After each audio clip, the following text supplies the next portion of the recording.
see that. So I'm not sure. We'll see. Okay. I'm going to hit it now. Welcome to the podcast. It's dedicated to making you a faster cyclist. Ask a Cycling Coach podcast presented by TrainerRoad. Today, we're going to talk about running. It's exciting because we launched running support, which is pretty cool. We have our CEO, Nate Pearson, here to talk with us about that. We're also going to talk about like different ways to use TrainerRoad, different things you may not know that will help your experience in getting faster, the different tips and tricks, so to speak. And we have Ventum Bikes, Ivy Audrain with us. Congrats, Hi. by the way, Ivy. Thank you. Ventum Bikes. That's new. It's not Squid Bikes anymore. Ventum. That is new. Does that mean you're going to do triathlon or gravel? Which one? Gravel. Nice. No, I'm That's excited awesome. about it. It'll be fun. I realize that I like riding gravel enough that I may as well, jump into some races. And it doesn't mean that I have to go try to win anything. I think that's a pretty different goal, and I'm not really ready or excited about that. But just to go be there and go to some new places and just be a part of it. And ride the gravel race will be really nice. I'm excited about that. John, I thought of something. So we get asked for people to sponsor this podcast like almost weekly, right? And it's a lot of money because we get many times a week, 100,000 a week, right? Or something like that. Yeah, over 100,000 listens a week. Yeah, it's perennial. If you look at ratings, everything else, it's the most popular cycling podcast year round. Here's the backdoor entrance into it. You just sponsor Ivy with all this shit personally. And then she mentions it. Like, I know, right? I just swore, didn't I? I'm sorry. That's okay. If you are the title sponsor, then you get a mention on the podcast. Yeah. So Ivy she's just personally all the way up. And she's racking up cash on the back end over here. Yeah. That's awesome. Good times. Well, I'm excited to see you race Unbound XL then, Ivy. It's going to be fantastic. Yeah, absolutely. That's something. 350 miles. Oh, no. Okay. Why? Okay. Nate, why Ivy? Yeah, why? Why the XL? Why? No, he's joking. I would never, ever do that. Okay. I thought I missed something. I haven't been on the podcast for a while. I was like, what?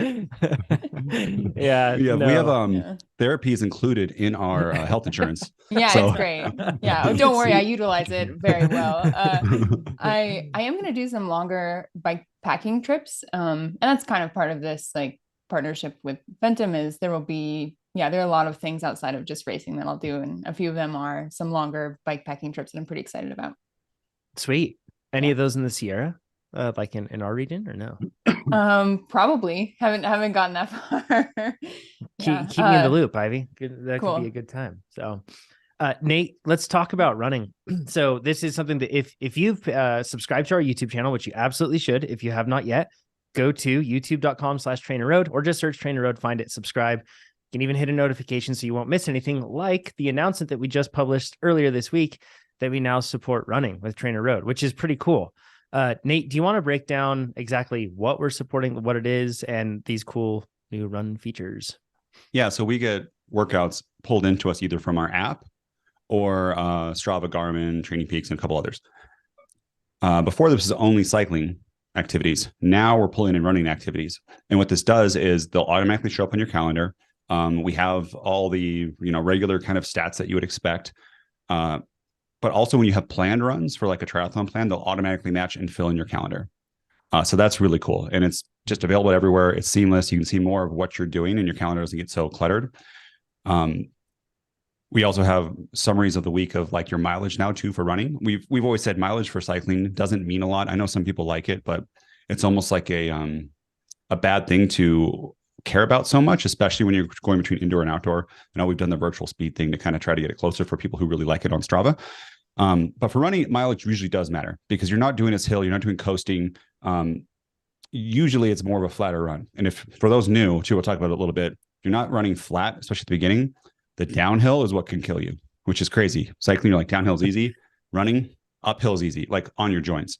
Downhill will destroy your knees. So yeah, that's out. It was crazy. We had 40 million activities. So we had 150 million for cycling. And then we backfilled everyone's data. And that was 40 million, which is insane. And the other new cool thing is that people are now supporting power. So when we first started this thing like 8 months ago, more than 8 months ago, it was a while ago, almost a year ago, I guess. We had I'll go back in story. I'm kind of telling the same story again, but I'll save you more details. First started training coding trainer coding TrainerRoad. Yeah. Training CoderRoad. You build a database structure to be able to handle multiple activities. And one of the database tables was called workout record, just because I was like, oh, I'm going to do running in about 2 months. We'll put that in. I was a triathlete at the time. I'm like, of course I want this. And then things got pushed out, and like you build a foundation, you can imagine, and you have to build all this stuff on top of it. And now if you want to change the foundation, you kind of have to pick the house up and move the foundation while it's, change the wheels on the car while it's driving. And that just took so long. And we made some other upgrades too, to be able to handle billions and billions of activities and stuff like that. So that all got whirled into it. And that's why this took so long. But power is now available for Apple Watch runs, some Garmin runs. You know what Garmin watches do power? Do you know off the top of your head? I don't know off the top of my head. However, I can confirm that if you have like the latest generation Forerunner 955 Solar, like the one that I use for my triathlon training and stuff, that one, it estimates its own power just based, and you don't even need the foot pod. So like it just estimates it based off the swing of your arms. So it's basically what that means. Yeah. Swing get some extra watts. Yeah. So basically what that means is that a lot of you, and I don't know how far back that is in terms of backwards compatibility, but a lot of us may have power when we're running and be able to analyze that after the fact in TrainerRoad, which is super cool. It used to be really hard, right? There was like the Stride Power Pod, and that was kind of it. And now it's becoming with Apple Watch and Garmin Watch and Coros. And I think even Polar does something like that too. I'm not sure, but it's becoming way more common. And I think we saw that, right, Nate? Like there was a graph that we were looking at on adoption of run power, and it's really getting steep. It's ramping up. So we had a whole bunch more runs coming in with power, but still I think it's only about 12% of our runs right now have power.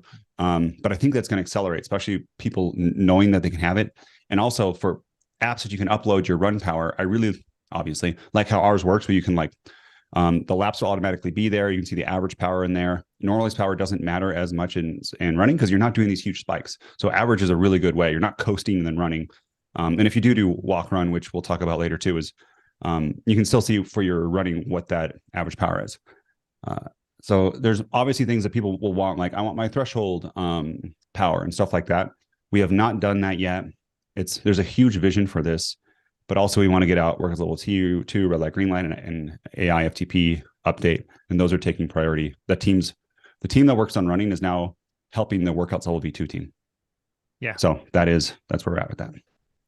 It's pretty cool. It's exciting stuff. I've been using it, behind the scenes for quite some time now, being able to look at my different activities, and it's cool to be able to track it in parallel with all of your other cycling stuff. Nate mentioned that a lot of you run for over 40 million runs.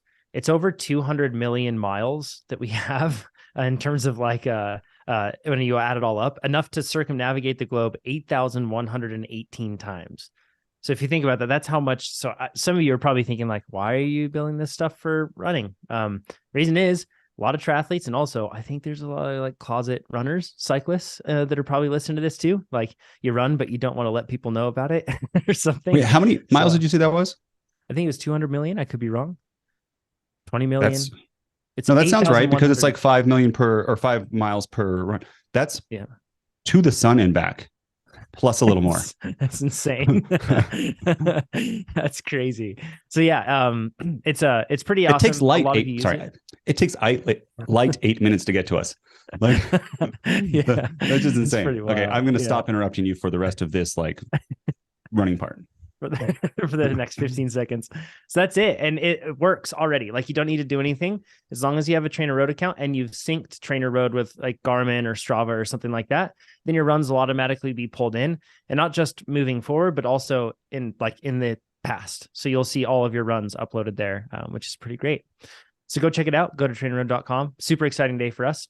We're really excited to support the triathletes and run curious cyclists. So Marcus has a question, and it's related to this. It says, hey, TrainerRoad fam, I just saw your running announcement. And as Nate stated, I'm one of those run curious cyclists that doesn't really tell anybody about my weird desires to run. The problem is I'm terrified to run because I feel like it will ruin my training and handicap my ability to raise my FTP. And I assume they're talking about FTP with cycling here. They're not talking about running threshold. So what do you suggest I do to start incorporating running? And any suggestions on how to make my cyclist friends not think I'm creepy, weird, insane for doing it? Nate, do you want to start, because you've been a triathlete and a cyclist, It's okay. You can tell your friends you're a runner. They'll be supportive.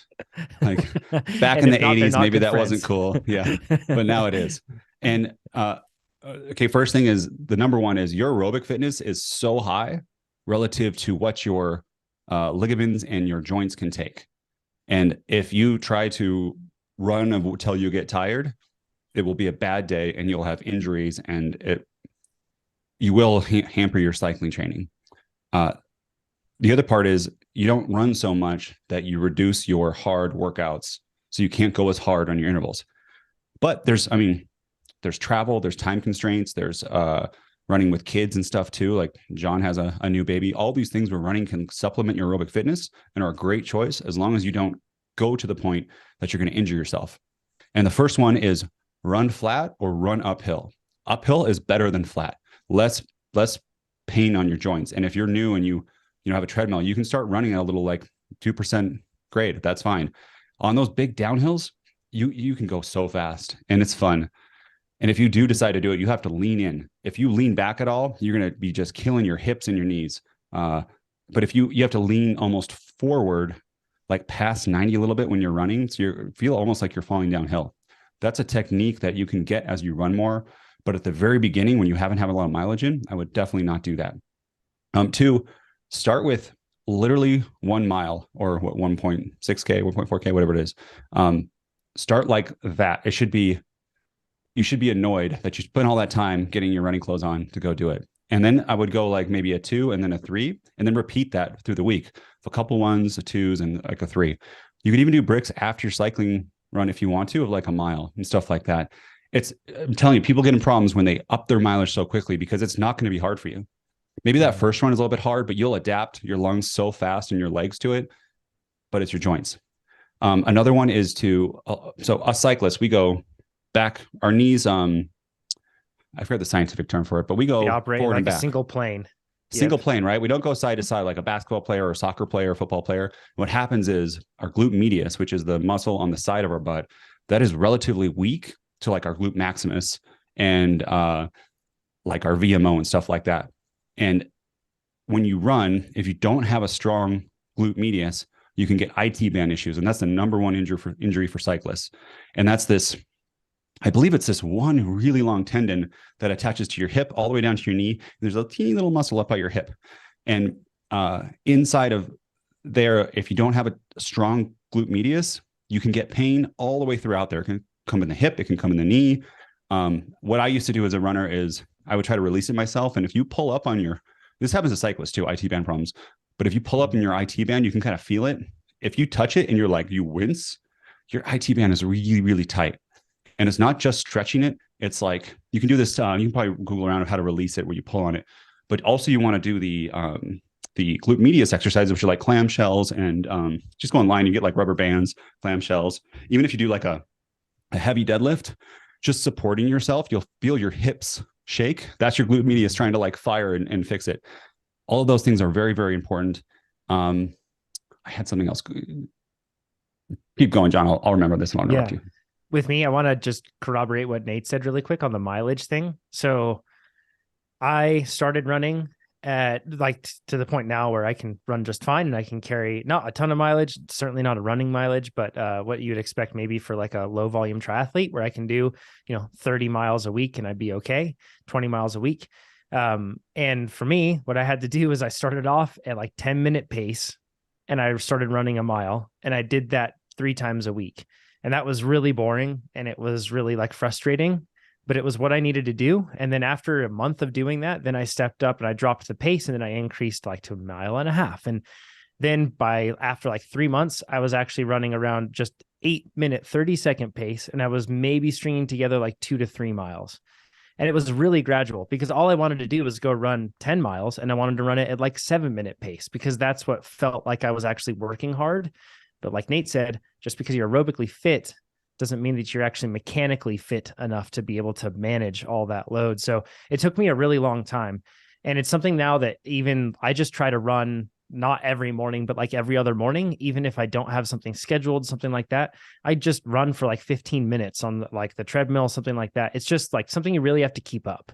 if you have worked your way into it, then you drop off. You can't jump right back in. Some people can, maybe they have like good genes with that sort of stuff. But for me, I have to make sure that it's really gradual, and then I have to constantly top it off, or else I will get injured. And I'm surprised though about, a run of just, 15, 20 minutes or something in the morning, and how once you get used to that, it doesn't really compromise a whole lot of your fitness. Now, if you're really trying to, or your ability to train on the bike, but if you're really trying to push your limits, like on the bike and reach new heights with your FTP, and you're the sort of person that's struggling for like, if you get 5 watts on your FTP at the end of the year, that's a huge gain. This is an example of you'd want to cut out as many other activities so you can dedicate absolutely everything to that goal. For me, that's not a priority right now, particularly since I'm doing triathlon. But even then, moving forward and after I do triathlon, I still am going to continue to run, because I'm not going to even be training enough to worry about, pushing my previous limits with FTP or anything else like that. You make great points, John. When you run that 15, 20 minutes, you got to think of what is the point of this run? And are you trying to, Boston qualify or do your first marathon or do your first 5K? With that, you might want to try to increase either your mileage or your pace, because that's one of your goals is that. But if you are running the same distance every day, that's perfectly legitimate and awesome. And you can get other benefits of like mental health, general aerobic fitness. You are getting a little bit more fitness, even though it's not directly to cycling. But if you're not pushing forward, doing that same one every day, your body adapts to it. And it gets like a new little baseline set. And that can be good, especially for people that are time limited. Like, I mean, you're not going to see like Matthew Van Der Poel, like doing 20 miles a week of running probably during the season. But if you have someone who does, 3 runs or 3 TR rides a week, and then on Sunday runs with a kid outside for 20 minutes, that's probably going to be more than not doing that. If your body can recover, all those caveats. And there's benefits to it. Go ahead, John, or Ivy, sorry. Oh, that's just really important for training in cyclocross too, where a lot of athletes know that cyclocross is coming and they're immediately like, wow, it's time to go do a bunch of intervals while running. And you really have to build that initial base and create some sort of adaptation. And it doesn't have to be huge. You don't have to go out and run for 30 or 45 minutes right away, but just to build that really base fundamental level of being comfortable with the mechanics of running for 15 or 20 minutes before you start incorporating some like really short sprints or like running uphill, kind of like simulating what like a cross run up would be. You just have to build those mechanics in that base first. Sprinting uphill, what you said, great workout, especially if you have a VO2 max or something that you cannot do, you don't have time for on the bike, find a hill you can run up for 2 minutes, run up that hill for 2 minutes, walk back down, take your 3 minutes rest, do it again 5 times, like during a lunch at work. That if you don't have access to a bike, that's totally doable. I used to do this with this other guy where he was much faster, and we'd first run up the hill together. And if he beat my 20 seconds, the next time I would get a 20-second head start. And then It was like a race every time. And it kind of gave this like super fun, because there's no drafting, so it was a super fun race. Another one that is huge, and this is, guys, we have egos. And I understand when you're outside, and you're probably fitter than most listening to this podcast, when you see someone on the bike, it is easy to try to, catch up to them or not let them pass you. But on running, the equivalent to that, especially if you're starting, is the walk run. And this too, your aerobic engine does not need to walk probably, but a 5-minute run, 1-minute walk will do amazing things to your injury prevention. And I mean, I've heard what Hal Higdon had his son. He walked every 8 station at a marathon and ran like I think a 2:30 or something, or 2:20 marathon. It's like awesome. It is, it can actually really help people's speed, and it can refresh your form. So the walk run, if you're just starting out too, like you probably have done Unbound XL and you're like, I can run a mile. Well, run for 5 minutes, walk for a minute, run for 5 minutes, walk for a minute, and then go home. Or, then you're home or something like that. It's a little more than a mile probably. So do that. Another one is, as soon as you start feeling pain, stop. Like, even in the run. I have done it in a run where I was like, oh, I have a mile left, I'm going to keep going. I had an injury then during that run that kept me out for like 2 months. That's why I think the treadmill is so helpful, because if you're running on a loop or something and you're just getting into this and you're a long way away from home and you do suddenly feel like, oh gosh, I got some pain, then you have to get your way home and either you Uber or you call somebody to help you, but you're less likely to do that because you probably have a bit, an ego. So in that case, you're really likely to just push through when you shouldn't. And it's really nice having the treadmill. You can just be like, oh, all right, turn it off. Like I'm feeling discomfort, I'm feeling pain. And with running, it's just so easy. If you feel cycling, you feel that pain. You'll see in the workout text, what Chad says is pushing through discomfort is different than pushing through pain. And with pushing through pain on the bike, it's not a good idea, but I'd argue that you're going to do less damage than if you're pushing through pain on running. It's quite likely that it's going to do some pretty significant damage. So you just really have to be extra cautious. And I have more, John. I think the treadmill on the other side too is a really good add to this, because in a lot of cases, if somebody just has a lot of concrete by them, something like that, like a really hard surface, treadmills, depending on the treadmill, can give you a bit more give as well. And that's a small little thing that can really help, like that connective tissue when you're starting out. So +1 for treadmills. Yeah, John said surface can help. But also sometimes when it is like dirt, there could be undulations that add a whole nother level of injury that could happen. But if you have a dirt path right next to a hard concrete next to an asphalt, I would go dirt, asphalt, then concrete in order for running. Run form, there's a lot of debate on this. I think everyone, though, is in agreement that heel striking is bad. And doing these long gaits, you might not be a runner. You're like, I'm going to do these huge strides.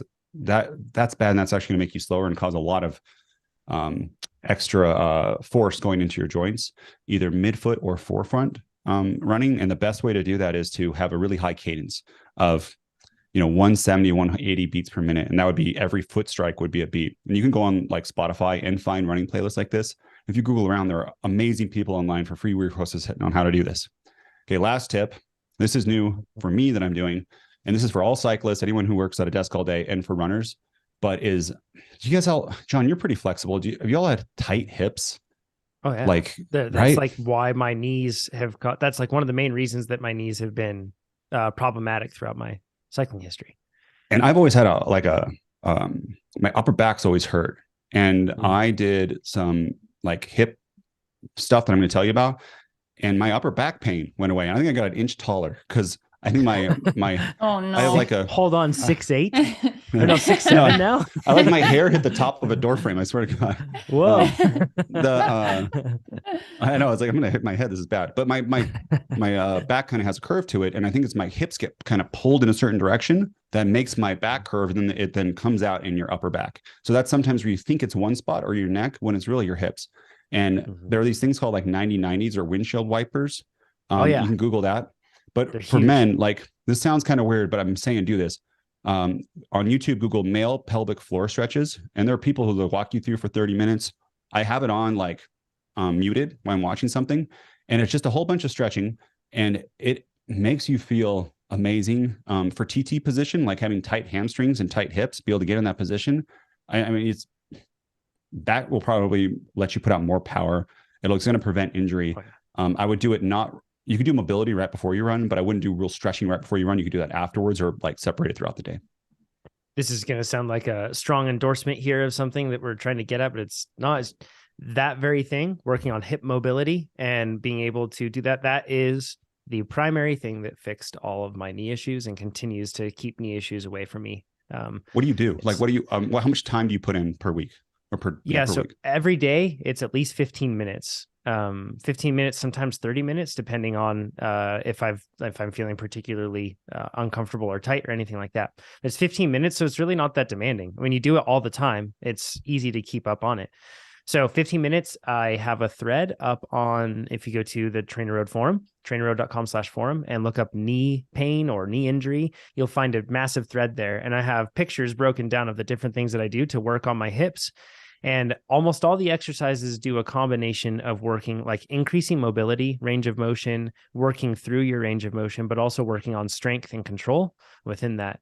And those three things have been so huge because, like Nate said, our hips just, they operate in one specific plane, and that's not representative of what real life gives us. And it also creates a lot of imbalances. So your hip flexors are shortened probably all day long too. So be able to stretch those out.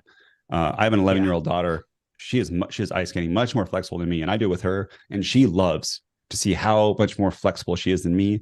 And she like corrects my form. She's like, Dad, your foot should be here. And I'm like screaming. It's like one of the highlights of her day. Ivy, what about you? Do you do anything around this?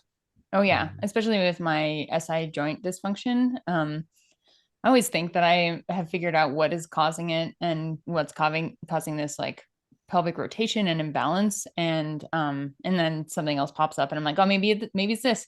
So instead now I try to just like apply this blanket strategy of stability and flexibility that has helped me a lot. And yeah, pelvic stuff and hip stuff is super key part of that. Mm-hmm. Is that with the SI joint issues, do you find like, is that, I hear a lot of runners talk about SI joint issues when it's like really painful even to take a step, like, oh yeah, and it's like any sort of jarring or anything else like that, like if they went downstairs they'd have to go down really carefully. I hear a lot of new runners talk about that, new triathletes. Is that what you experience? Totally. And I had I do a lot of gym stuff in the winter, and just had like a weird flare up. Probably did too much too soon, whatever. But and yeah, when it gets really bad, taking a step or like lifting up one leg to like put on a shoe or a sock or something just like set me off. When it's bad, it's really bad.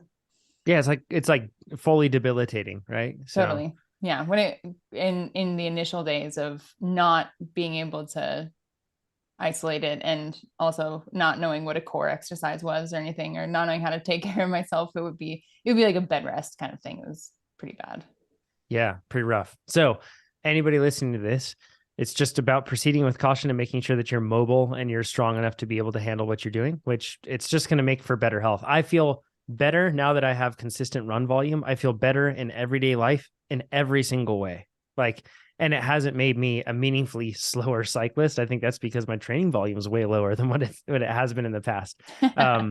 But you just feel so much better. So yeah, I encourage it. And Marcus, don't worry, run and be proud of it. It's good stuff. Kristen has a question. It says, I love the podcast and enjoy the info and tips so much. And by the way, you can submit questions like Kristen has at trainerroad.com/podcast. That's how we get all the questions for this every week. We love how much you all participate in the podcast. It's really cool for like 6 years now, which is amazing. We're at episode 401. So pretty awesome. Okay. She says, thanks for your dedication to helping people learn how to do their best. It's always a really great listen, and I am excited to hear every episode. After listening weekly for a few years now, I'm finally getting my butt into gear and trying out TrainerRoad, and I'm just starting, but I'm liking it all so far. Good to hear. That's our funnel. Years. That's yeah. We'll get you. Who's listening? We'll get you one time. From a marketing side, people are like, yeah, our funnel's like a 12-day funnel. And we're like, yeah, it's years. So the TLDR version, Kristen says, I want to regain some fitness this winter, and I'm motivated to try interval training, which I know is effective, but has always seemed a little dry or unfun to me in the past. So can you provide some tips for an interval newcomer on 1, how to succeed on TrainerRoad, and 2, what pitfalls to avoid on the platform?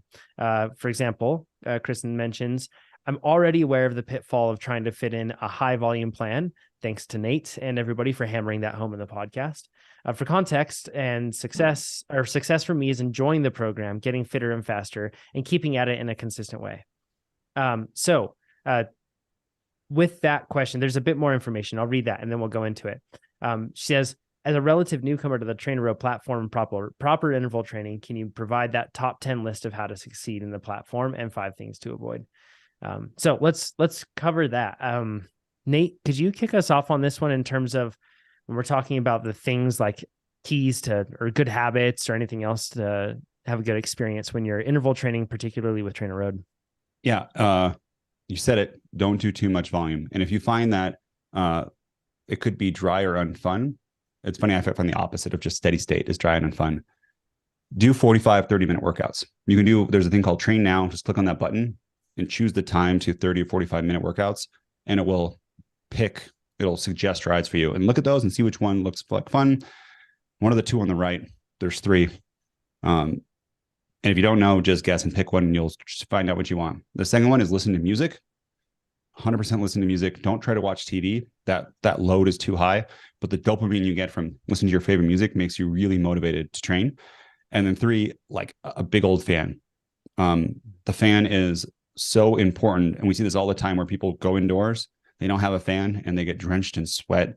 And it is not only have to have the pain of like the aerobic fitness, but you have to have the pain of like overheating internally and baking your organs, which is a whole nother pain that you don't want to have. That's, I mean, other than that, and then like having your bike set up on the trainer ahead of time, making it very easy to get on training. That's a huge thing. Like if you don't, for those, I'm sorry for those who have smaller places and have to like, or they just don't have a spot for their bike, they have to take it on and off. That little bit, at least with me and my ADHD, can prevent me, keep me riding for like 2 hours as I want to do it, but don't do it. Yeah. Those are the big ones, I think, and that's the core. And then just be consistent. If you do, Kristen, like 3 30-minute rides per week, try then raising one to a 45-minute. If you ever get to the point where you're like, you know what, afterwards, you're like, that wasn't fun. In the middle, it might be like, you're going to have some grit, back down the time to 30 minutes. And that's what I would do. Less is more for sure. It's all about consistency. Nice. Good tips. Ivy, do you have any tips or suggestions in terms of training in general? And then we can get into like the TrainerRoad thing in particular, like all the different things that you can do to help your success there. Oh, sure. Well, I mean, I wanted to focus instead on the things that, Kristen asked what you should and shouldn't do to succeed. So I have some good should not do's. Sweet. Yeah, I'll save those. Okay, cool. One thing that I want to say is with interval training, make it like your focus to just, instead of blow your mind with every workout, make it your focus just to nail the workout well. Something that I notice a tendency for newer athletes is to try to outperform and get an A++ instead of just getting that A when you do that workout. When you do that, chances are, you might be super fit, Chris, and it might be really fine and sustainable for you and not an issue. But in many cases, I see a lot of athletes try to do a little too much, overshoot their targets, ride a little harder than they should, ride a little longer than they should, particularly with interval workouts. You did this for years. Last interval. Oh yeah. Hero polls on the last interval, right? Where you just like go through the roof. It's a temptation. And I think that if what you mentioned here, so you're probably already onto this, Kristen, you're miles ahead of I was for years, but if you want to enjoy training consistently and just have something that that like it's a routine that you do that you really enjoy, I feel like just trying to hit those targets with consistency is great. That isn't dry either, because it becomes a game to be able to make sure that you can like be really close to whatever the target is. And that's something that I bet you'll find quite, engaging in that regard, especially like Nate said, if you're bringing, your own entertainment of choice, particularly music, at least for me, is what I like to have with that stuff. The other thing too is you'll see a lot of people say that you need a lot of different like hardware pieces, like you need like a platform that makes your trainer move around underneath you, or you need X, Y, and Z. Like Nate said, I feel like you just need a fan. Like if you just have a fan, that's all I would need around me and I'm set. Like Nate, like we have every possible trainer device and equipment thing possible at the office, right? Like we could use it all. Yet I just have a trainer and a fan, and that's what I use. So smart trainer. Yeah. They make it a lot. Yeah, they do. And they make it just so that you have more options. If you don't want to ride in erg mode, you don't have to, but you do have erg mode, and that's really great to have. So, but yeah, you don't need all the different pieces. A fan, and you're pretty much set. One thing too, Nate's mentioned this on previous podcasts, and I found it really helpful. Kristen, you're mentioning having this routine where you're just consistently training. And something that's really helpful is pre-mixing those bottles. So if you have like whatever you're putting into your bottles, even if you're just getting like water and ice in there, it's like one less step to you getting on the bike if you can already have those bottles sitting in the fridge and they're mixed, or sitting in the freezer or whatever else. It makes a huge difference. Sometimes it's just the tiniest little thing standing in between you and getting to your training. And when you haven't arranged and organized all that stuff, that one small thing might be enough to stop you from getting on the bike. So try to front load that sort of stuff, and it really helps the whole process. Ivy, what are the do nots? Your do's were great for succeeding with TrainerRoad. So these are kind of to be applied to training otherwise too, not just within TrainerRoad. So the first thing is to kind of do intervals or kind of stay in the target zone. And I see this a lot with athletes that take their workouts outside. where you should see your power profile look similar to the shape of the workout profile. Sorry, I talk about this on every podcast now because it's so relevant. It's like, it's rampant. It's a significant problem. But yeah, making sure that your workout profile with power looks similar to the profile of the workout. And by not doing that and not staying within those specific systems, like you're developing a very specific skill set with those intervals. They all have a very clear intention to make you faster. And by not doing that, you're just shorting yourself of those benefits. So don't kind of do the interval. The second one, don't reject your adaptations. Those are there for a reason. It's very intelligently looking at what you're doing in your workout. And, our AI knows better than us, knows better than me. And it's looked at, millions. How many workouts, Nate? How many millions of workouts? We have 150, but it was trained on less than that. It was a subset of like clean data, but I don't know exactly how many, but millions and millions and tens of millions. Yeah. Okay. Yeah. So don't reject your adaptations. It's very intelligently guiding you forward to make sure your workouts are achievable and still going to move you forward in a way that gets you faster. Don't reject them. Finally, don't overthink it. A lot of new athletes that are new to interval training specifically think that every workout should be really, really difficult. And they start to panic when every workout isn't a huge challenge. It's not supposed to be like that. That's not what interval training should be. Everything is very intentionally designed. You don't have to empty the tank and super tax yourself every single time you get on the bike. You shouldn't. Don't overthink it. Don't overthink your progression levels. You're where you should be. It's really easy to get lost in any kind of interval training and wondering if you're doing what you should. It's easy to overdo it. This is like interval training in general. This is why, and this is like going to feel like a hard sell, but this is why we built TrainerRoad to make that whole process a whole lot easier. And we continue to add features to that because it is like a bit more complicated or difficult to follow if you don't have like a system around it. I want to cover a handful of features that we built in TrainerRoad that I feel like make like the training journey way easier. For those of you that use TrainerRoad, hopefully some of these are new for you. And then if you haven't used TrainerRoad, probably all of these will be new. So I'm going to try to explain this briefly without going into like the context on everything here. But first things first, we've already mentioned this on this podcast actually already, but TrainerRoad, there's this thing called Ride Sync. And basically what it allows you to do is connect TrainerRoad to platforms like Strava or Garmin Connect or Training Peaks, anything else. And that way you can get all of your training information in your TrainerRoad calendar. Super helpful. I'm shocked sometimes when I see that athletes like haven't synced their accounts and they just have TrainerRoad operating kind of like on its island and Strava operating on its island. Might as well connect them. Then you can get all your information in one spot. And then all your outside rides get brought in. It's really cool. And your runs now. Also, I see some athletes that we have this tool called Plan Builder, and it does exactly. It's like the Ron Swanson naming convention for things. It's very clear.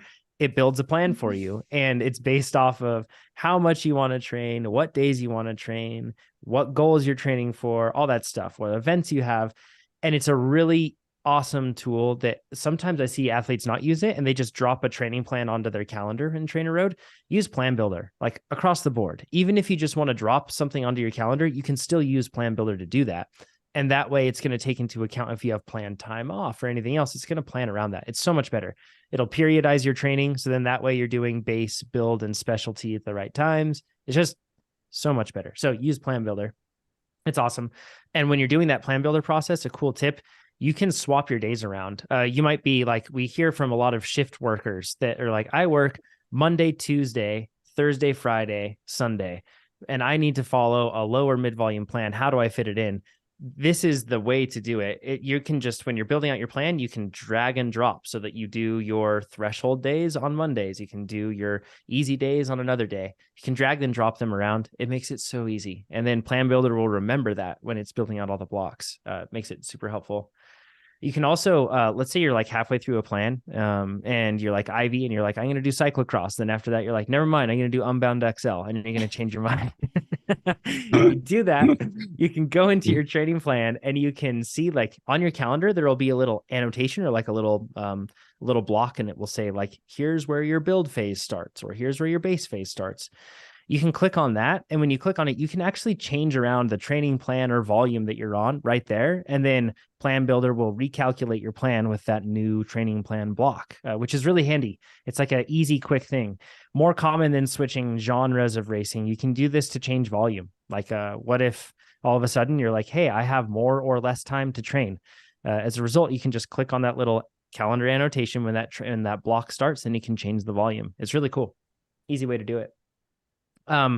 Ivy's mentioned workout alternates before recently on the podcast. It was a big hit. Lots of people love that. It's an amazing feature.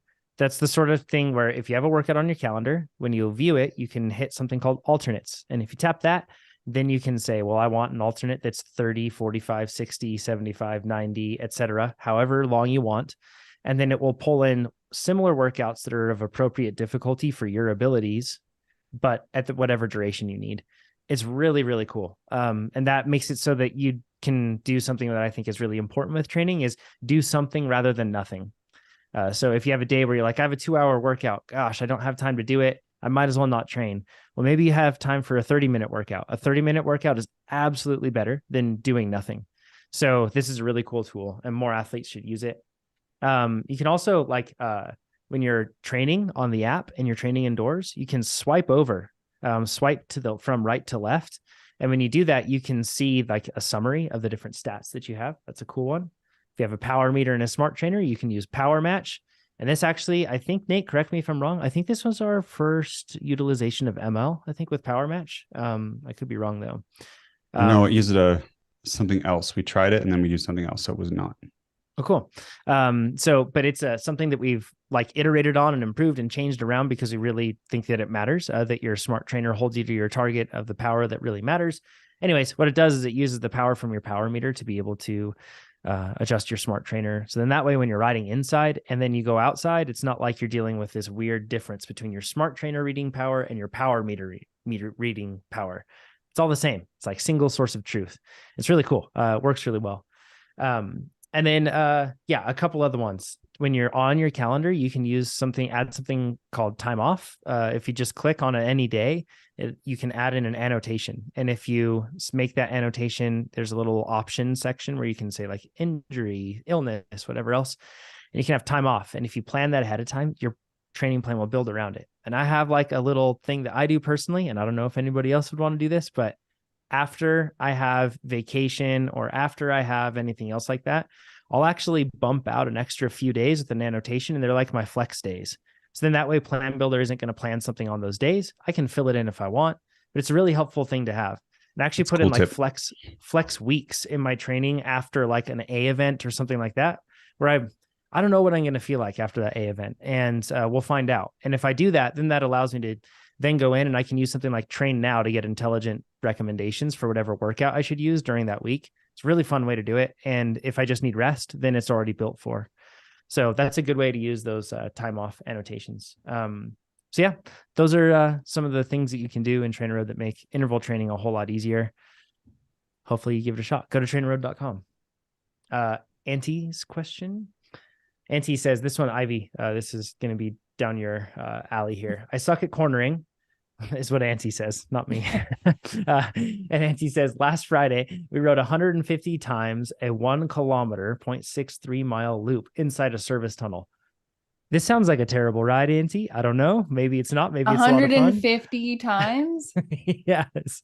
Yeah, on a 1 kilometer loop inside a service tunnel.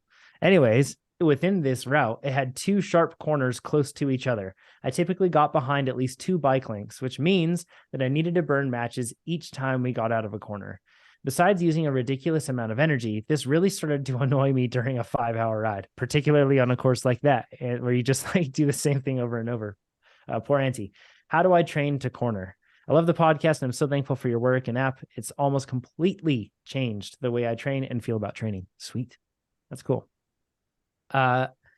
Ivy, what do you say? This sounds like almost like a hot dog scenario, like a hot dog crit scenario where it's just like a long skinny course. Yeah, maybe. But maybe like a double apex 90 or something in this situation, like 2 90-degree turns that make a 180. Yeah. I'm curious what those corners looked like. Yeah, me too. But it doesn't change my advice though, which is that Antti needs to work on cornering. And when I see riders that are having a hard time cornering, I know that it's usually due to 2 reasons. The first, that they don't know or aren't comfortable with the limits of their equipment.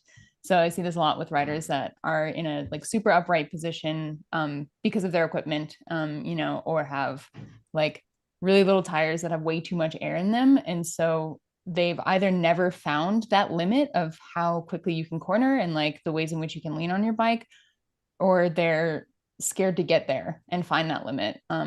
So that can be something that Antti's facing that is like hard to push. It's scary to like push it and find the limit, and not every rider can find the limit and know what it feels like without also crashing. So that can be one of the roadblocks to really cornering quickly. And then the second is that when I see a rider that is having a hard time cornering, it's sometimes pretty clear if they're experiencing something physiologically that's making cornering difficult. So being as simple as not being familiar with the body position of movements that are necessary to facilitate aggressive cornering. And we're just, talking about like where your leg and knee position is, like which leg is down, which leg is up, like the ways in which your like hip instability and shoulders are moving when you corner also. And that can also be because of an inadequacy in strength or flexibility that makes all of those things together feel really unnatural and uncomfortable. So Antti needs to, this is something that I did when I was super new with a group of other riders, go to like an empty parking lot and, get some help looking at their equipment and making sure that their tires aren't pumped up to like 120 PSI or something horrible. And get some guidance and leadership to just like set up a couple cones or like pop cans, soda cans to practice, like really steering closely around and getting comfortable pushing it and going quickly. And there's really no way to fast track that learning other than being in safe, controlled scenarios where you can really try to push it. Nate, how did you because I've been behind you in some crits, and you are, at first you were really afraid to corner and to ride in groups. And I've been behind you in like final turns of crits where you're taking them just as fast, if not faster than the leaders, and you're winning. Like how ego, because ego overcomes fear. Yeah. In my mind, I know what you're asking. Yeah. Go ahead. Yeah. Cause in my mind, this whole thing that Ivy said about finding the limits, I've spent my whole life skidding around on dirt bikes and stuff like that. So I feel like I've had that built in, and it's been hard for me to understand how you could get comfortable with limits like that. How did you get comfortable cornering fast without just crashing a bunch and then finding the limits, Yeah. On the road, I've never found the limit on a corner, and I've never slid on a corner. All my crashes have been due to like other people. The two main things. One is I saw somewhere about the feeling of cornering of when the road pushes back on you. That's good. And that is a weird feeling where before I thought that was the limit. When the road pushes back on you, that's when you wanted to stop. And that's actually when you're actually turning well, there's like a G force. There's like a G going into whatever your angle is. The other one is getting my hips right. And I think there's less room for taller riders with a really high saddle, just because they are so much farther away from where the bottom bracket is, where like you move a little bit too. Yeah, it's like leverage, right? You move that a little bit, and you don't have to put as much weight on it to really move it a long ways. And what mine is I thought if I'm taking a left turn, my right hip has like a pin in it all the way down to the ground, and that is the only part that will rotate. So my right hip stays there, and I actually scoot back my left hip just enough. And what that ends up doing, if I scoot out my left hip enough, if I knock my left hip back, is all the pressure automatically goes on that right side. And the kind of the push of the handlebar on the inside kind of naturally happens. Because other times I try to push, and I'd almost like just, if I didn't move my hips, I'd be kind of like pushing on the one pedal when I would turn, but I wouldn't be leaning on that one pedal. And there's a huge difference in leaning your whole weight and trying to like almost squat that pedal down with just like a one-legged squat. So those two things together is tilt the hips just a teeny bit. And I'm talking like, an inch or 2 centimeters. And then the feeling of the road pushing back is the feeling you want. And when you get used to that, it's like skiing has the same feeling too. Can you imagine skiing if every time you felt the pushback, you stopped? You'd never ski. That's what happened in cycling. Yeah. Because there wasn't snow to fall on, like right. asphalt. That's what's interesting to me is that hearing each person describe that feeling, because everyone describes it kind of differently. And then it's going to resonate with one person. Like what Nate said about feeling the road push back. And that's like the triggering moment. It was like, oh, that's a good thing. It's really helpful to ask athletes what they feel when they corner and what they do when they corner. Keep a big grain of salt handy, because you might be asking somebody that's really bad at cornering. They're just really fast and they haven't been bitten yet by it, right? like that could happen. But at the same time, if you just hear at least how they explain it and how they explain what it feels like to corner fast, I bet you'll find something that resonates with you faster than if you just hunt for it yourself individually. That's like we need to hear things in the words that resonate with us and what we feel, and then somehow it all clicks. Yeah, go ahead, Nate. What Pete Morris said with the Cliff Bar team, when they actually tried to find the limits, when they were with Maxis, one of the people from Maxis, is they kept cornering until they could hear a slight ripping sound, like they're, and that they go, that's when you're at the limit. So don't go any farther. I've never approached that. John Ivy, do you hear that sometimes on the road? No. Yeah, I do. Yeah. Ivy's like, no, Ivy's sane. John is not. Yeah. You can hear traction, which is on mountain bikes in particular, it's like everything's amplified, and you can hear when you have traction, and you can hear when traction's going away, because it gets louder when it's going away typically. And that's one thing when I hear like of hearing impaired athletes riding, that's got to be like, what a different sensation they're experiencing, because they're missing that sense that for me, like, that's why I would never dream of like riding with AirPods or something, or like, headphones when I'm riding on trail, because I need to hear the tires. It's like a big part of my feedback loop. So you do hear it. Sometimes it's more like a feeling too. You can almost like feel the traction, like things get a bit more rougher, I guess, almost like when you're getting closer to losing it. All that changes, though. The problem with becoming overly reliant on something like sound or something like that is all that changes in different circumstances. If you're on a really rough road, or if you're on a wet road, it's totally different. Like, and you've lost that, and suddenly you become like, you kind of go back very far into a safe zone, and you're afraid to push the limits because the context has changed. But what Nate talked about of having like principles that you do with your body, those apply no matter what. And then you aren't dependent on the circumstances. So that's like a really powerful thing. Take control over what you do with your body, and then make sure that tie that in to what that feels like under normal circumstances. When circumstances change, when you get on gravel, when you get on something that's a little bit more loose, it's still the same principles. And in fact, you'll just want to double down on doing everything properly and executing those principles if the circumstances have changed. Because in principles you can trust, context will always change. So that's like I love how Nate said putting like almost like bearing weight on that leg, not just pressing down on that leg. And then as a result, your hips open up to the inside of the turn, and then you'll counter steer automatically. The other hand will press harder on the handlebars. You don't need to think about that. Yep. Never think about that. Just focus on that leg. And I think Amber mentioned on the podcast before, put all your darn weight on that leg. And it's true. Like, I stand on that leg, and there are times when I'm going through turns and I know that I'm going to have to fight for traction, where my pelvis is not touching my saddle. I'm not standing up super high, but I'm putting enough weight on that, and there's enough tension through that outside leg that I'm hovering slightly. Like it's I'm not dependent on the saddle for keeping me in that spot. And that's when you really know that you're doing it well.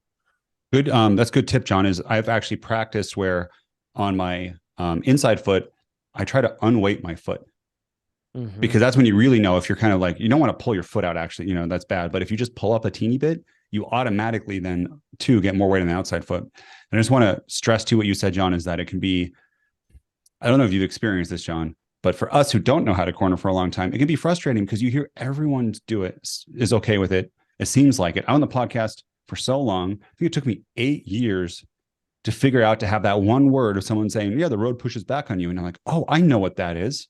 And then I finally tried it and I got like more courage and I could do it. Yeah. And it can be frustrating. It can seem like you're the only one that can't corner, but just sounds like keep Auntie with it in this situation, right? Yeah. It's because it's scary too. Cause everyone's like, just send it. That's the worst freaking advice because I wasn't doing it with good skill. And if I just would have sent it, like I'd fall down and crash. And then once you get the technique and you get the feeling right and you'll know it's really hard. It's like, you'll know when you're in love. Like you'll know when you start cornering, it feels better. And you're like, okay, that does feel right. Don't just ever send it. I've had that advice so many times. People just go, just keep going faster. You'll be better at it. That's not true.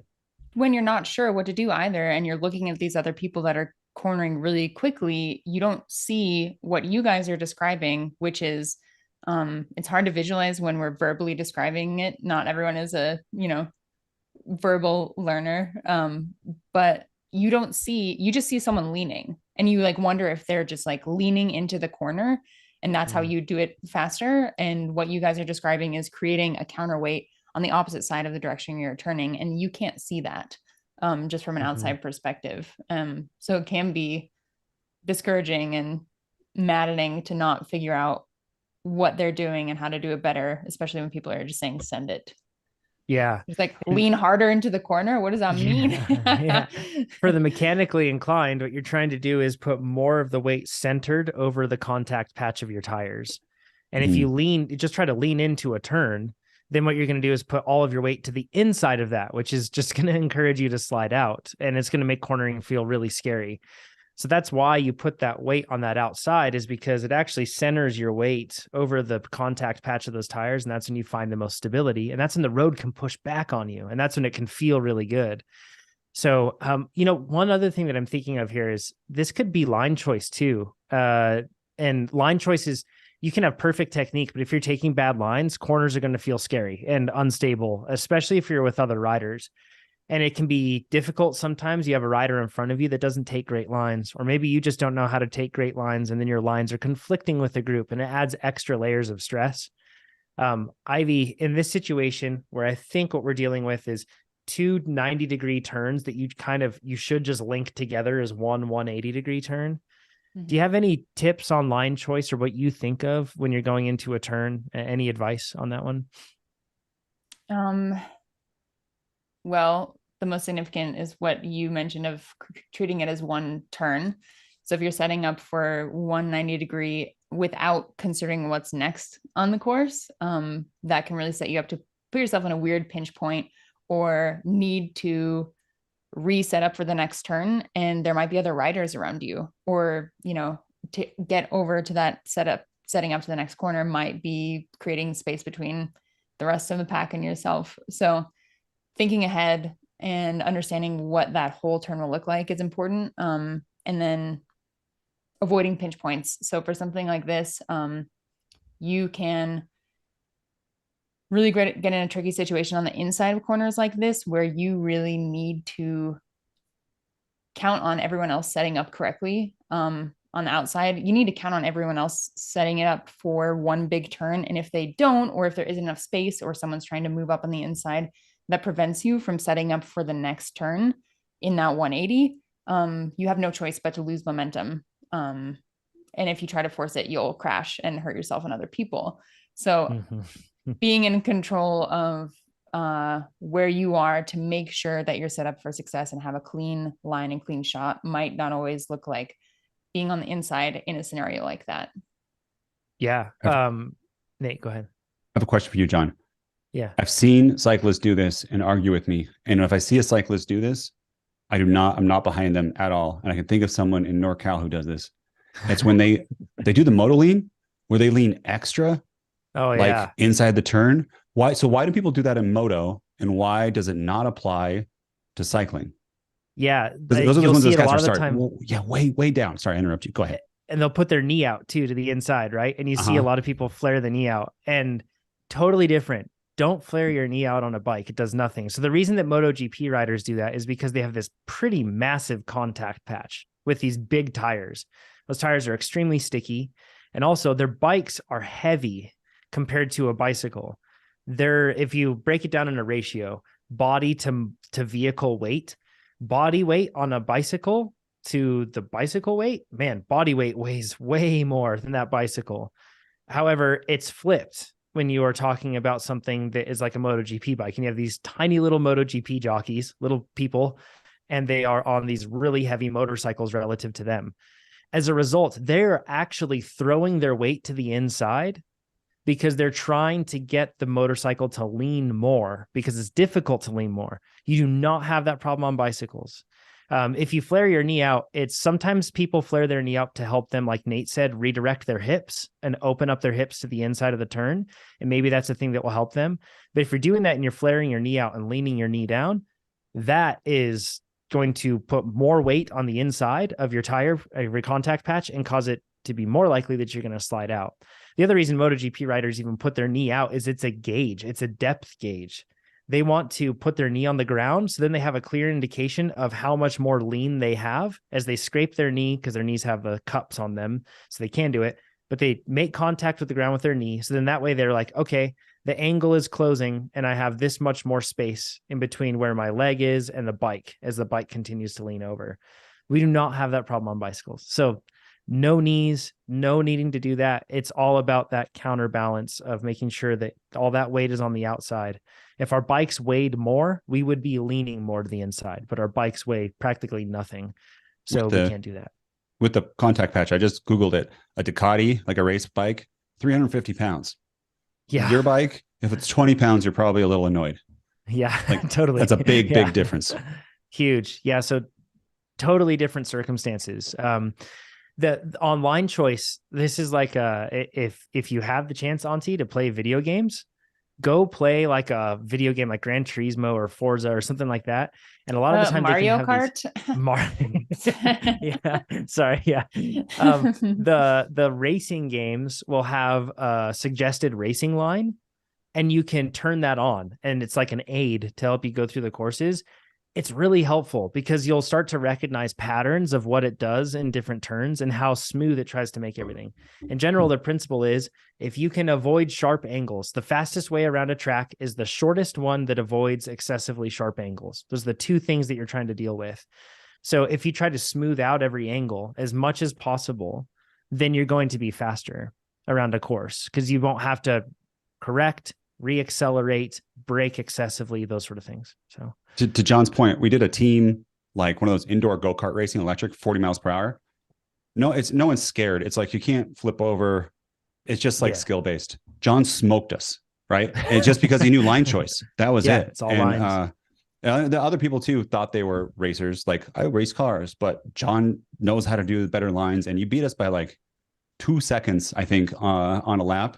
And everyone else was in with like 200 milliseconds of each other or something like that, like half a second. And John just destroyed us. You had a faster car too, of course. Watch ski racing too. That's I slipped the guy 5. Watch ski racing too. They're like the masters of it. That's a really cruel sport because if you don't have perfect line choice, I don't care how strong you are, I don't care how good your equipment is, none of it matters. It's all about perfect line choice. So you can learn a lot by watching really good people do that. We did like 3 races, John. You had a faster car each and every race. It's so weird. Even though they were different, they like changed it. It was weird. Yeah, just kept dropping them 5s every time. So hopefully that helps, Auntie. And honestly, what Ivy said is practicing how Ivy was like, go to like an empty parking lot or anything else like that. But you just really have to give yourself the space and time to practice and figure it out. Like the best people at things, they don't always just go to try to race and figure it out in race circumstances. They'll break it down and they'll work on the principles in a totally different circumstance. With dirt bikes, I just used to sit there and do figure 8s for like, a whole entire day. The goal was just to do nonstop turns the whole way. It wasn't fun. I wanted to go do jumps, but that wasn't the way to get faster. And with cycling too, you see the best cyclists work on these drills that help them improve. So introduce that. Okay. If you're joining us now on YouTube, thanks, by the way. It's good to have you all. You can go there. Once again, subscribe, share this podcast with your friends and rate it. Chris says, why hasn't Coach Jonathan been sharing any of his learnings from his tri training so far? Is he following a plan? Why is he training so little? How in the world has he dropped his swim time so quickly? The people want to know. Nate, do you want to drive this one, or else I'm going to feel like I'm monologuing the whole way? John, why did anything happen in your life to reduce your training volume like at all? Like, yeah. Baby, she's 6 months old and man, she does not sleep. It's pretty rough. So did Simon sleep? Simon was pretty good. Yeah. He was like a pretty easy kid. And yeah, right now, no, poor Emma, she's like up every hour, every night. So that's just the way it goes. Too. Yeah, it's rough. So it's hard too, parents. Like it feels like I'm like, we can't do another day of this. And then it's like, we can't do another day of this. And, but I somehow keep doing it. So I need to look back to recognize that at least we can. So the other part of that too is parents, first time parents, their kids sleep. They're like, we're the best parents. We're like, yeah, we are. Everyone else is just so bad. And then you have another kid and the kid just cries and you're like, oh, this kid, I can't believe it. Like, it is per kid. Like, yeah, they're all different. So it's tough. So John, when you go into triathlon, your goal is right now, Oceanside 70.3, correct? Yeah, on April 1st.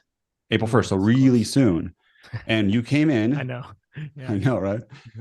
You came in with a fantastic bike, right? Like your bike, you did Xterra, you beat everyone by a ton. Your bike too. You may not win the bike split, but you'll be one of the top ones in the age group. And I'm sure if, it's all about overall speed, not the best bike split. Yep. So what you have then is running and swimming. And running, you're a jerk. And your first 5K was like 17 minutes, right? 18, without training. Yeah, 18 minutes. Yeah. Yes. So running too, while you still is a big part of the race and you got to be fast, it's still not something that's going to be huge. Yeah. Swimming though, how have you, so knowing these skills and stuff, how did you use Plan Builder? How did you pick a plan and TrainerRoad, the volume? How do you do it? Yes, I did low volume, not because that's what I needed for training, but right now, and this brings up a really good point. I don't have the time to do more, but I also don't have the stress headroom to do more. Like my life is topped up on like stress from different sources. And if I add in more training, I'm not going to get better. I'm just going to get slower. And it's going to make all the other aspects of my life tougher too. So forgive me. So I picked low volume, and low volume is a challenge for me to do. Like I'm not perfect in hitting my workouts every week just because I don't have time, but I try. So forgive me. I need some water here. Kona qualifiers. I'm sorry. I thought you were going to talk. I'm interrupting so much on this, guys. I haven't been on a while. I'm sorry. I'm talking a lot. I get so excited. But I'm still going to tell you this. John has interviewed so many Kona qualifiers that have done low volume. Yeah, it's like crazy. That's so important to say, as we call it the Kona volume or something like that. It just doesn't mean you're going to be slow. It's better to be consistent. Yeah. And for me right now, what I've done is I've used Plan Builder to then kind of balance things out and to give people some context. On Mondays, I have a bike and a swim. On Tuesdays, I have a run. On Wednesdays, I have a bike. On Thursdays, I have a run and swim. On Fridays, we have a 4-day work week here at TrainerRoad. And on Fridays, I'm able to arrange to have a nanny there on Fridays during the morning of the day. So on that day, I have a bike and swim. And sometimes if I need to adjust things, I'll throw in a run or something else that I missed earlier in the week into that day. So then I can make it up. And then on Saturdays, I bike and run. Sundays are my day off. I'm at church, lots of busy stuff there. So let me say 3 swims, 4 bikes, 3 runs. You're doing an extra bike, even though your bike's awesome. Why is that? Yeah. The reason for that is because typically what I do on Saturdays, I want to have room, and we haven't had any possibility to do this, but I want to have room to be able to go ride my mountain bike on Saturdays because it's like very personally fulfilling for me, and I really enjoy it, and it makes me love riding, training, everything else like that. We haven't been able to ride mountain bikes in our region because of a brutal winter in a long time. So typically what I'm doing there is I'm just doing like a shorter, easier ride, and it's in the TT position the whole time. And I've been working on that. So that's how I've laid it out. And I have to train in the mornings. So I train at 5:30 in the morning. And then how is that with sleep? Like I did not understand how y'all do this. Have you always been a morning person, or are you forcing this 5:30 thing? Yeah, I've been a morning person, but morning workouts have always been tough for me. But I found that afternoon or evening workouts were tougher because I was drained by the end of the day. So it's like It's not ideal, but it's the less bad option, if that makes sense. Like, because the way we love to live lives. Yeah. Yeah. Like if it was ideal, I would train at like 9 a.m. or something, but that's like our most productive day when we can get, or most productive time when we can get so much done for work. So if I'm doing that, then I would then be putting myself further behind in the things that we need to do at work, which would add enormous amounts of like disappointment for me and stress too. So it's really like training is a lower priority than my family and a lower priority than my job, right? So I have to move it around, and it's either in the evenings, which is really tough. And then I also miss out on that time when we're all together as a family, or I get it in the mornings. And I have found like the balance of personal fulfillment and everything else is higher right now when I train in the mornings. John brings up a lot of good points of optimal air quotes and then enjoyment. And like he talks about that Saturday, right? And the enjoyment part does make it optimal. Like, because you can think of just like without emotion and just like a robot. Ivy, do you do early mornings? Like no, couldn't be me. Right? No, it's horrible. Could not be me. Yeah. John, do you use caffeine? I know you don't drink coffee or like tea, but do you do like gum or like a caffeinated gum sometimes in the morning, or how do you manage that? None of it. So I just take in my drink mix at around 90 grams an hour. And that's as soon as I get on the bike, I'm just sipping that. And that's what I do. And I don't swim in the morning. That's one thing that I know is a bit different. I know a lot of people always like swimming as common to do in the morning, but we'll get to this. You have a hard time with your like local pools and like it's an absolute nightmare. There. Yeah. Mm-hmm. It's a nightmare. It's like so bad. We have no pools here, relatively speaking, to the population that wants to swim in the mornings. And Masters swim, I'll go into this in just a little bit, but it was really bad for me. Instead, finding other pools where we could actually get to swim at. I have to share a lane with like 5 people, and it's a small lane in the morning. For Masters, yeah. And then for all the other pools, it's just as bad in the mornings. So for me, I found that I was getting like really frustrated because I couldn't do my swim sets, and I'd have to wait, and it would prolong this. And then I was like ending up, wasn't able to help my family get out the door in the morning, or wasn't able to do this. So instead, I can control my bike and run perfectly in the mornings. So since I can do that, I do my bike and run in the mornings, whatever day that falls on. And then I swim, and I've had to find a time in the afternoon to swim. So it's like 2 p.m. in the afternoon is when I can actually get a lane where I might share it with one other person, or on a great day, I get it alone, which is really nice. So John doesn't like to share. Tricky. How do you do the morning? We get this so often, and you've changed this.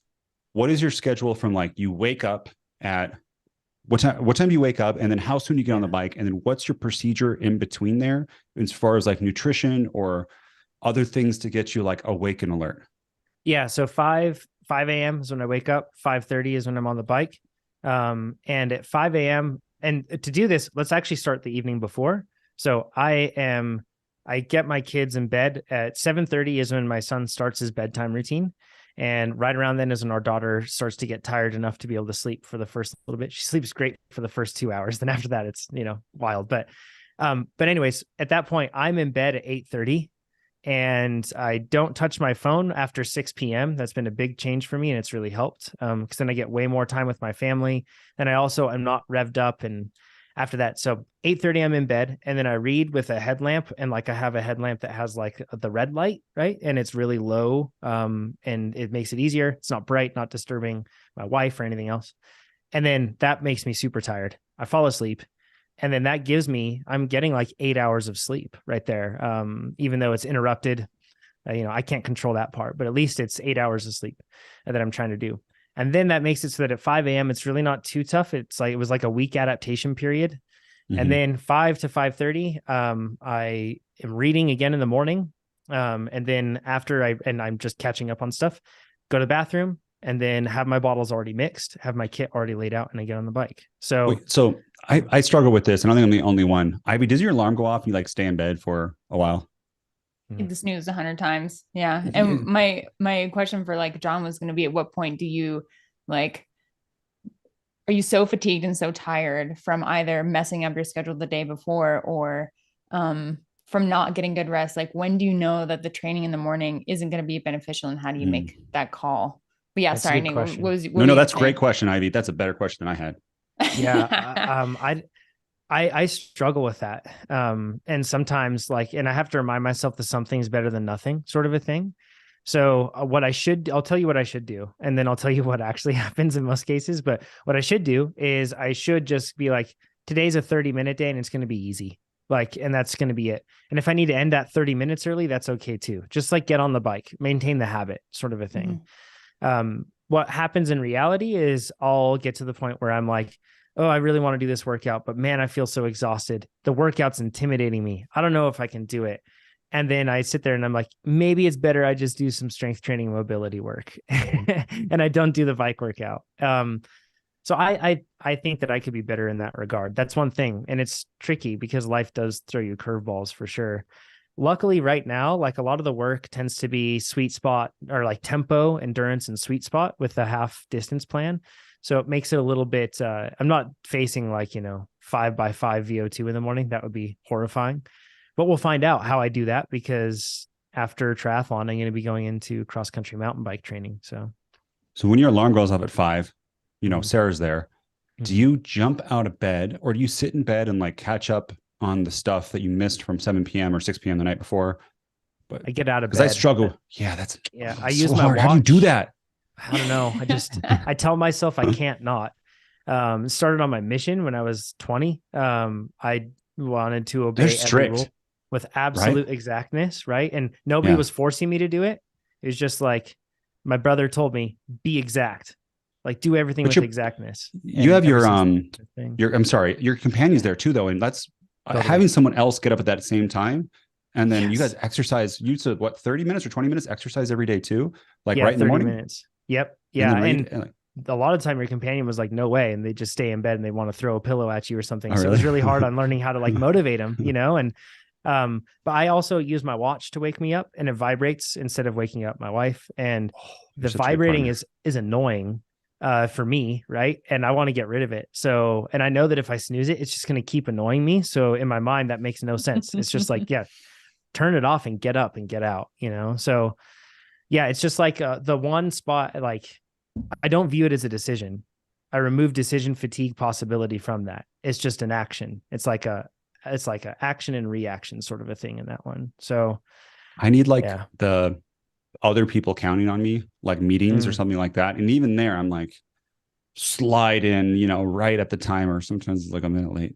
Yeah, if you guys can schedule a meeting with me every day until the end of time at 7 a.m., that would really help me a lot. That's what we want to do with group workouts, right? The live where you're actually with people, and it'd be cool to have so many things. But that actually stresses me out more when I know that people are there, and I'm more likely to actually crumble under that. And something, and for me, it's I have this realm of control, or I know I can control things about myself and the decisions I make. So I rely heavily on that. And then when I have other dependencies, I'm it really it causes me to delay or to hem and haw with the whole thing. So it sounds like you're intrinsically motivated and you like to have control over your life. 100%. Those are important to you. Which is a big weakness when life throws you curveballs, because that like to have control over everything. So curveballs are always really tricky for me to handle. We're probably getting into the weeds, but hopefully this is helping somebody with all this. No, I mean, there's probably half the audience that wants to wake up early. And I just gave up. One thing that I found, and I know we've preached this ad nauseum here, but when I get on the bike for the first 10, 15 minutes or something, I don't feel great. But when I'm taking in my drink that whole time and I'm drinking 80 to 100 grams an hour of carbs, I start to feel really good. I feel fine. And your body, when you take in carbs, if you just deprive yourself of that, it's going to make it really tough. If you give it to you, and I don't need to eat something beforehand. I get on the bike and I'm drinking those carbs. It helps. Swim technique. That's another thing. A lot of people are problems with swimming. How you used to actually be worried about physically drowning. That was a fear, right? Of drowning in water, which is super common. I was even on swim team in high school and I was like, am I going to drown in this thing? So if you have that fear, I just want to know that it's common, and don't invalidate your fears. But John, what were you at and what'd you get to in what amount of time? Yeah. First, when I was a little kid, I was being dunked repeatedly by a swim instructor and I was panicking and choking. And ever since then, I've had this pretty traumatizing. Yeah. It's to send it, right? Just send it. Yeah, exactly. It's exactly right. And then you're just sending people down terrifying and horrifying experiences over and over. And ever since then, like I've been able to like go in water just fine, cliff jumping in lakes, wakeboarding, whatever else. But I noticed that I had this trigger and I didn't realize I had it, but I had this trigger when my face would be in the water. And when my face would be in the water, like my whole body would tighten up. And it wasn't tightened up so that, like I couldn't move and I would, just sink or something, but I would lose my ability to be conscious of what I'm doing and anything else. And it was just panic. It was like my central nervous system just locked and breathing would just instantly go out the window and I would be panicked. I'd feel like I was choking and couldn't get any water or get any air. So for me, I was panicked about that in a shallow pool. I knew I wouldn't drown, but my body didn't know any different, if that makes sense. So like when I got in the water, my body was like, you're dying. But I can touch the bottom, but it doesn't matter. Your body was like, you're dying. So that was really hard to get over. And at first I went to Masters Swim and I was told that I shouldn't go to Masters Swim because I couldn't get across the 25-yard pool without stopping like 3 times and panic breathing. They were like, and I don't mean this is disparaging in any way, but they were like folks that were like old folks with water wings that were like recovering from injuries. And they were just like smoking me in these lanes. And I was stuck with the water wings folks. And they just said, yeah, you're not ready for this. So I went, and I think the first time I could swim 400 meters connected, it was I did like 2 minutes and 35 seconds per 100 for 400 meters. And now I can comfortably swim 400s at 130 per 100. So a huge drop. Huge. So I overcame that trauma. And one of the biggest things is just spending time in water. I spent a huge amount of time at the pool with my son last year, doing silly games like dropping something on the bottom of the pool, and then we'd swim down and we'd grab it and then we'd come back up. And I did like and it took a long time to repattern and recondition my body. Because initially, every time I left the pool for about 6 months, that feeling you get when you get in like an argument with somebody or you nearly get in a car crash and your whole body is just like, when you mountain bike. Terrible. Yeah. Yeah. I had no clue this is what you were experiencing when you were mountain biking. And then you physically told me this. Shaking. Yeah. I felt really bad about like taking you on the trails that we did and doing everything else because I didn't realize that we were putting you into that sort of scenario. No, it's my responsibility to tell you these things and not do it. It's my life. Yeah. It was really hard. Like for like 3 hours after every swim, I would just be like trying to come down from this traumatizing experience. But spending a lot of time in water helped me recalibrate that. And it just was time. And eventually I got to the point where I was able to still be aware of what my body was doing. And calm that central nervous system response and kind of repattern it. So that was really helpful. I went back to Masters Swim, did a lot of stuff. I never felt like I was getting great advice. I have really highly developed proprioception from ski racing, motocross, and my dad being a technician and always working on that with me. So instead, YouTube, there are a lot of fantastic analysis videos on there. Specifically, there's a guy named Brent from Effortless Swimming. I don't pay for his service. This isn't like any sort of ad. His analysis is very, very good. Yeah, sponsor Ivy. His analysis is so good. And I watch all of his videos and I pick up something from all of them. And then when I'm in the water, I don't find swimming boring at all. A lot of people are like, yeah, I need music to listen to. I am so hyper-focused on technique and how that went on every single stroke that it's extremely engaging for me. And I'm really starting to enjoy it. Like, I think I'm actually going to be a lifelong swimmer. Like, that's just going to be a part of my weekly routine just because I love that part of it. We get to constantly improve. So that's been really helpful. The one thing, and there's way too many small technique tips to cover that I've learned. So maybe check that out, his stuff on Effortless Swimming. But also working overhead, Nate, I don't know if you like with strength training or with cycling, you don't do anything over your head unless you're crashing. That's the only time. Like there's nothing overhead. So I had put the bike on the roof of the car. Yeah. It's a really hard moment. So I had developed a huge restriction in mobility and then also in strength and being able to operate overhead. And when you're swimming, you're overhead and you need to be able to pull and do a really dynamic movement with your shoulder. And I faced overuse injuries too, really early on with it, where my shoulders are just hurting so bad. And that compounds when you're running too, because if you've got some issue and inflammation from swimming, then you're running and you've got your shoulders swinging in this position all the time, it makes it worse. So I did and do a huge amount of overhead work now. So whether it's like some basic ones that I do, kettlebell cleans, partial Turkish get-ups. What I mean by that is like you can lay on your back and then you can like raise the kettlebell up, and then you do basically like half the Turkish get-up so that you're getting up on your elbow. But it's really working on extending your arm and working on that strength that you have all the way through it. It doesn't work, right? If you don't have the range of motion, that thing is impossible. If you don't have so it like hard. Yeah. That's a the really good starts tip. Waving around and you're like, oh my gosh, I don't have any control up here. And now it's almost like go ahead. Sorry. Yeah. Now it's like all balanced and feels calm and composed. It's almost like a weighted stretch, because like you have the weight in there and just right there and you're struggling. And that's a really good tip. Yep. It's super helpful. And then like, if you don't have any equipment, you can do pike push-ups. And what those are basically like, you're doing the push-up that you tell your 5-year-old son to not do when they just stick their bum up in the air, you know, like a volcano. But if you do that, and then you're doing like, you put your head pretty low in between your shoulders and doing just pike push-ups like that, that's one thing that can really help, and you don't need any equipment for it. Pull-ups or lat pull downs, that sort of stuff too. And if you have like access to a TRX system or anything else, you can really get like advanced in what you're doing, and it can help. But overhead exercises were super helpful. Use pool paddles sparingly. I had one person tell me like, yeah, use the paddles all the time because it's going to develop a really good feel for the water. That blew my shoulders to pieces. You have to have a lot of strength and mobility to be able to use paddles with like for any significant portion of time. And if you're starting out, you're not going to have it. Sorry, what are these for someone that has never done swimming? So your hand is a certain size. And what you can do is there's a piece of plastic that you connect to your hand with these little like rubber things that go over your fingers. And there's different size ones, and some of them have holes in it, but it doesn't make the contact patch with you in the water bigger. So it's kind of like with every pull, you're lifting weights and you have a whole bunch more force. But what can also happen is you have too big of paddles.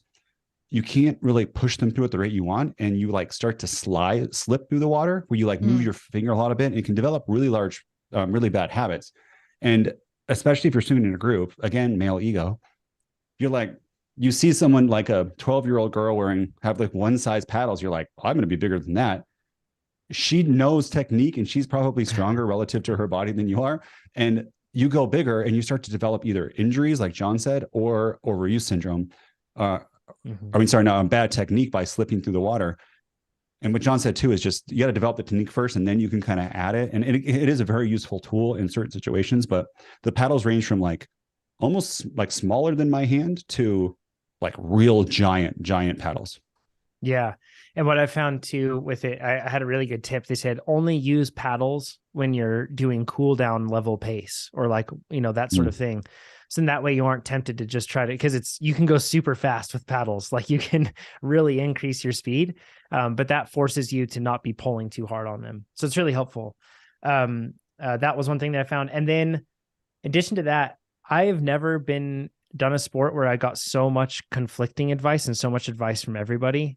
And every time you go to the pool, you'll get somebody who is like used to be like a collegiate swimmer, or they used to be a swim coach or something, and they're going to give you lots of tips. And I like thank them, and I'll just smile and nod, because at first I took everyone as gospel and I was just super confused because everybody does swim slightly differently, particularly triathletes. They swim very differently. And you'll get a lot of conflicting advice. Just like Nate was talking about, he needed to hear things in the right way to corner. Maybe you need to hear something in the right way to swim. So it's good to get all that advice, but keep a grain of salt handy, because I got taken for a ride with that for sure. Can I rip through just a couple of other things on the bike and run real quick? And then are we at the 930? Yep. Are we doing more? Yeah. Cool. Yeah. Let's hear the bike. So the bike, the TT, you had extremely low CDA on when we tested it. 0.19, which is incredibly low, like lower than a lot of World Tour pro riders, not the best, but a lot of them. And you were also very small, like you were very low on the bike, but you had on your speed concept, like the most stack you could have. The least amount of stack. I was like the least amount of stack. Least amount of stack. Yep. So what did TT, a lot longer than a 40K TT, a half Ironman. What'd you do? It's so much better now, like not having UCI rules. I'm higher. So I got a stem spacer. I got a longer and taller stem as well. And then I also got new extensions that were a bit longer as well. All this is really hard to find though, because they don't make the bike or the parts anymore. That was really tough. If anybody has Speed Concept longer extensions, or if you have the monobar thing, please let me know. I'd be interested in buying it from you, because I'd like to have longer extensions and I can't find them anywhere. TrainerRoad's classifieds. We need this. Yeah, it's been really tough, and it's probably not the best size for me for triathlon. If I sized up, I bet that I could get a more comfortable position, but I also don't want to like spend that sort of money on this sort of thing, because it's not like I'm going for some sort of national championship or anything else. And I'm comfortable enough and much more comfortable on the TT bike now. Before, holding the position was so uncomfortable for me. It would be fast, but really uncomfortable. For Oceanside in particular, I knew that I needed to be more comfortable, so making those adjustments. I also tried that dash saddle, Nate, that you had. It was here in the office. I put it on the bike. Hopefully that's okay. And that one is really way more comfortable for me in the aero position. It's terribly uncomfortable when you're out of it, but in the aero position, it's really good. And that's been really helpful too. So now I'm doing like all of my training in the aero position. And then like during rest intervals, I'll sit up, sort of a thing. But on days where I feel fine, I just stay even down in the aero position on the rest intervals. Yes, my FTP might be lower, but I also detrained a lot before this with the vasectomy and with everything else. I really detrained with the baby and all that. So I don't know, maybe it is just my FTP in general, and it's just really low because I'm not able to train and not able to recover and absorb training right now. But yeah, I'm like comfortable. I think that for the race, I'll probably be somewhere around like 240, 250 watts, maybe for the whole thing. Maybe that is closer extremely to fast for half. And like at your weight, what's your kg in pounds? I'm 100. This morning I was 151 pounds. So yeah. And that's swim strength on. I know, packing on muscle. Right? So exactly. Yeah, so that's where that's at. But it's been really tricky to figure out like the saddle thing, but just there's no easy solution to that. It's just trial and error. And then on the run, we already talked about working our way into it really gradually. I focus on form entirely, like every single time, every single step, I'm just focusing on form. I have some cues to keep myself forward, to be engaging my core. And then also like my cadence is pretty quick. I worked briefly with like Bobby McGee on some coaching stuff, and he had me working at like 185 to 190 cadence. And I now reside comfortably around 182 to 186. That's like where my cadence sits. I think that's really helped me to avoid injury. It's also really like I've learned to run slowly that way. And that's been really interesting because I didn't know how to run slow. I only knew how to run fast. And that's been really helpful. So Isn't that funny? Yeah. Yeah. I just can't do it. I just can't run slow. Like must be nice. I wonder what it's like. It's impossible to run a 10-minute mile. Yeah. It just felt like awkward or uncomfortable. Like I felt unbalanced. Like I didn't know how to do it. So that was really helpful. And it's running, I think, is like probably my favorite of all three disciplines. When you're talking about TT stuff, that sort of thing. I enjoy mountain biking way more, of course, but running, it's so much fun. So I have no clue what I'm going to get. Your future? Yeah, I think I'm going to do an Xterra next year. I might do one in the fall this year too. I don't know, but my plan is like a triathlon every year. And then after that, I'll focus in on mountain biking until I get to the point where my life allows me to train enough on the mountain bike that I can compete for a national championship. At that point, then I won't do a triathlon, and I'll just be focused on just raising my FTP to all new heights, that sort of stuff. But right now, that would stress me out a ton to have that as a goal because I wouldn't be able to dedicate enough time to do it. So this is much healthier. You need a lot more hours to get that national champion on mountain biking. But John, I believe you can win a national championship in Xterra. I really do. Like we know the people, like we have like so many, Matt Balzer, and then our own Brandon Eade, who is world champion in Xterra. Yeah. I think you can do it with your mountain bike skill and your running pace, and your swimming is getting so much better. Your swimming gets a little bit better. You're in that front pack, and then you're going to smoke them all in the back. Yeah, it'd be super fun. That'd be fun to go for an Xterra national championship. Just try it. I mean, you don't have to. Yeah. It's not I feel like in mountain biking, there's very much a lifelong goal to do that. Where the Xterra one is like this could be a fun, who cares? It's not really that big of a deal. There's less pressure. And why not try? For sure. Yeah. And I'm in a fast age group, like at Oceanside in particular. Oh my gosh. Like the athletes, when you look at their times, they are so fast. Like I think that I would need to swim like mid to low 120s, on like 100s. And then on the bike, I'd probably need to hold 250 watts. And then I would then have to run like 6:30s or less, like on miles pace for the half marathon. I can't do that. Like there's, so if I get like top 15, that would be amazing. Looking at like the results in past years, that would be huge. Top 20 would be more realistic. But I'm really just going out there to try something that's like a half Ironman's a big thing for me. So it's going to be fun to try. I'm excited. And if you're going to be at that race, I'm stoked to see everybody out there too. It'll be a good time. Cool. Looking forward to it. I think that covers it. This has been fun. Good to have you back on, Nate. Appreciate it. Good to be here. Sorry, I word spewed everywhere. I feel like, Ivy, we should have talked to you more. That's all right. I was like running a triathlon. I'm like, this is my thing. I think it was done on purpose. I've been on for a while, but I'm sorry, Ivy, that we didn't get to hear more from you. No, can we ask Ivy what your what do you know what your next race is and what you're going to be doing? Sometimes you race mountain bikes in the spring. Oh yeah. I don't know. I think I'm going to do BWR Scottsdale. The gravel race. Yeah. That's soon. Scottsdale. Yeah. It's right? soon. It's like first week of March. And it's been tough. I've had a hard time getting into a good training rhythm here after being sick for so long and it being like as low as -12 outside. Haven't gotten it. Yeah. So yeah, I don't know how fit I'll be, and so I'll opt to do like one of the shorter ones just as a training exercise and to go see people and be part of it and have fun. It'll be great. Awesome. Cool. And then mountain bike racing in the spring too? Yeah, we're doing a single track 6, right? I think. Well, that's in the summer. Oh yeah, we're doing that. Yeah. That's going to be amazing. Might do Soldier Hollow, maybe.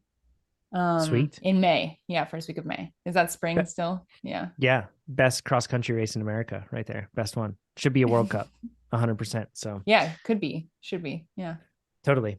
All right, cool. Well, if you're listening to this now, remember, we don't sponsor this podcast. We, like Nate said, we get a lot of offers for sponsorship. You can sponsor me. Yeah. Sponsor Ivy. But if you head to TrainerRoad.com and sign up, or if you share this podcast with your friends, or if you rate it, that is amazing to us. Like that's the whole value in all of this. So please do that. Share the podcast with everybody else. Go to TrainerRoad.com, sign up, give it a shot, and we'll talk to you all next week. Thanks, everybody.